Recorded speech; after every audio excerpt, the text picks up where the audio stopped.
Nnamdi Kanu takes fresh legal step, writes CJN. What does Nnamdi Kanu's latest move mean for his long-running legal battle with the federal government? The detained leader of the indigenous people of Biafra IPOB has made a fresh move by formally writing to the Chief Justice of Nigeria and the President of the Court of Appeal, demanding the immediate listing and hearing of two cases connected to his continued detention. According to a statement issued on behalf of the Okwu-Kanu family, Kanu is asking the Supreme Court and the Court of Appeal to move forward with matters that his family says have remained pending while he continues to serve a life sentence. But beyond the letters themselves, this development raises important questions about justice, due process, judicial urgency, and the future of one of Nigeria's most controversial legal and political cases. This is Nigeria Wave, and in this analysis we examine Nnamdi Kanu's latest legal move, the arguments being raised by his family, the position of the federal government, and what could happen next. Please subscribe to Nigeria Wave, like this video and share your views in the comments section. Nnamdi Kanu's case has traveled through several stages of Nigeria's judicial system. His latest intervention focuses on two major legal issues. The first is a pending proceeding at the Supreme Court challenging the decision that returned his case for further trial. The second is his appeal against his conviction and life sentence. Kanu's position as presented by his family is straightforward. The pending cases should be listed and heard without further delay. His family is also challenging the federal government to appear before the courts and defend the legal basis for his continued detention. This is the central point of this latest move. Kanu is not merely making a political statement.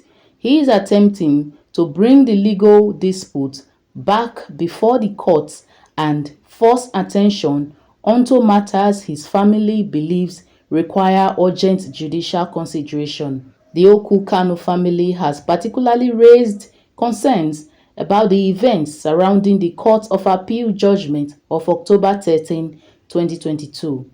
According to the family, the Court of Appeal had discharged Kanu and quashed the criminal charges against him. However, the federal government later obtained a stay of execution, preventing him from immediately regaining his freedom. The family argues that the process through which the stay was obtained remains a major legal question.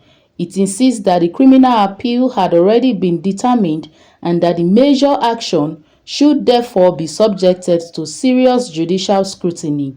The family is essentially asking whether a person who had received what it described as an acquittal equivalent discharge could still be kept in detention through another legal procedure. This argument is likely to remain one of the major points of controversy. However, it is important to understand that these are the arguments of Kanu and his family. The final interpretation of the law does not rest with the family, the federal government, or public opinion. It rests with the courts, and that is precisely why the demand for the pending matters to be heard is significant. For Kanu's supporters, delay reinforces the belief that the case has taken too long and that the battle process should move faster.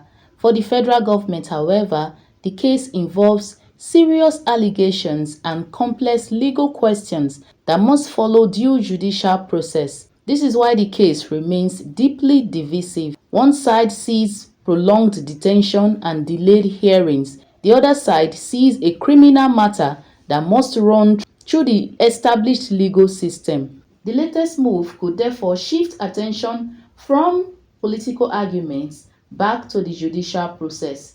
Kanu is asking the judiciary to do one important thing: hear the pending cases.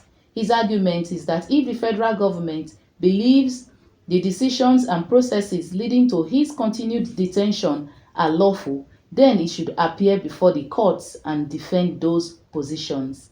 The challenge is significant. In every major legal dispute, the strength of an argument is ultimately tested not by public statements but by legal submissions, evidence, precedents, and judicial interpretation. Kanu's latest move appears designed to push that process forward. The question now is whether the courts will list the matters quickly. If the pending cases are heard, Nigeria could witness another major phase in the Kanu legal battle. The Supreme Court could be required to examine issues surrounding the remainder of the case. The Court of Appeal could also be called upon to consider the appeal against his conviction and life sentence. The outcome of those proceedings could have major consequences. A favorable decision for Kanu could significantly change the direction of his legal battle. On the other hand, if the courts uphold the existing decisions, his continued detention and conviction could receive further judicial backing. This is why the demand for an immediate hearing is not a major development. It could determine the next major chapter of the case. There is also a wider issue here, the question of judicial speed. In cases involving personal liberty, the timing of justice is often as important as the final outcome. A delayed hearing can become a source of public concern, especially when the individual involved is already in detention. At the same time, speed must not replace due process. The courts must balance urgency with the need to properly consider complex legal questions. That battle will be critical in Kanu's case. The judiciary faces the challenge of ensuring that the process is seen as fair, transparent, and consistent with the law. For the federal government, the challenge is equally important.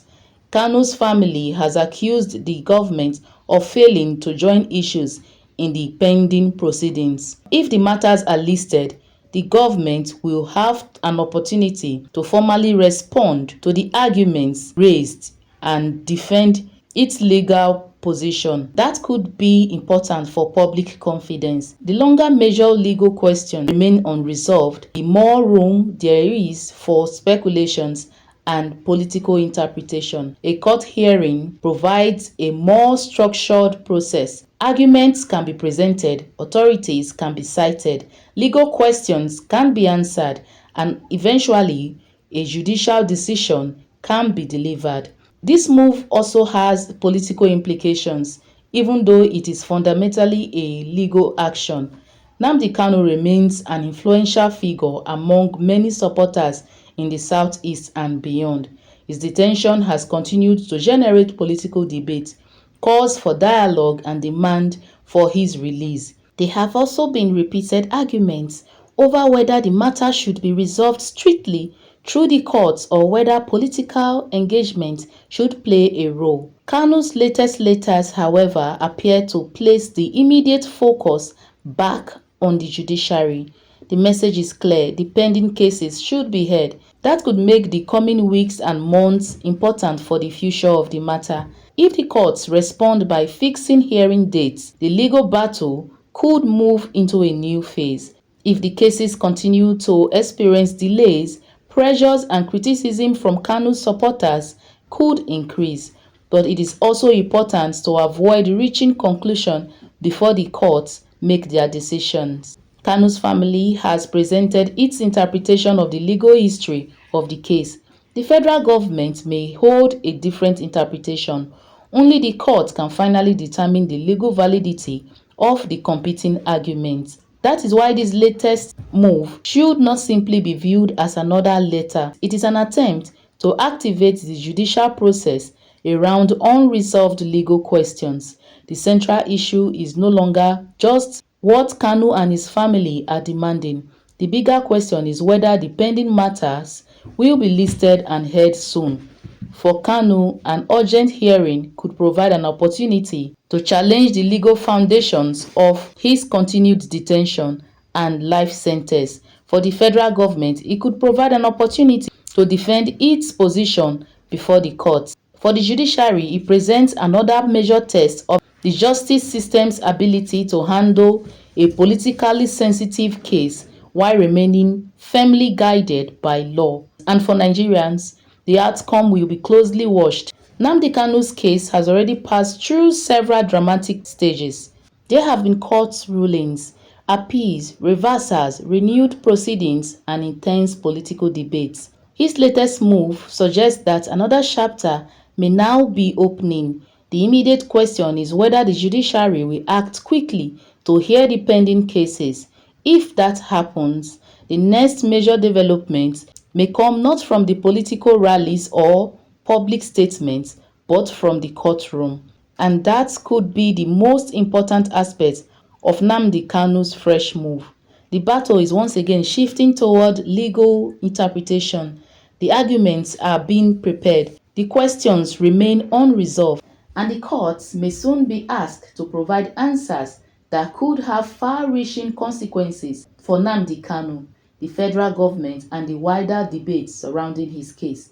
What is your view? Should Nnamdi Kanu's pending cases be given an accelerated hearing? Do you believe that the courts should urgently resolve the legal questions surrounding his detention and conviction? Drop your opinion in the comment section. Subscribe to Nigeria Wave for more news analysis, political developments, and major stories shaping Nigeria. Like this video, share it with others, and turn on the notification bell so you do not miss our next updates. This is Nigeria Wave, where we go beyond the headlines to examine the issues behind the news. Thank you.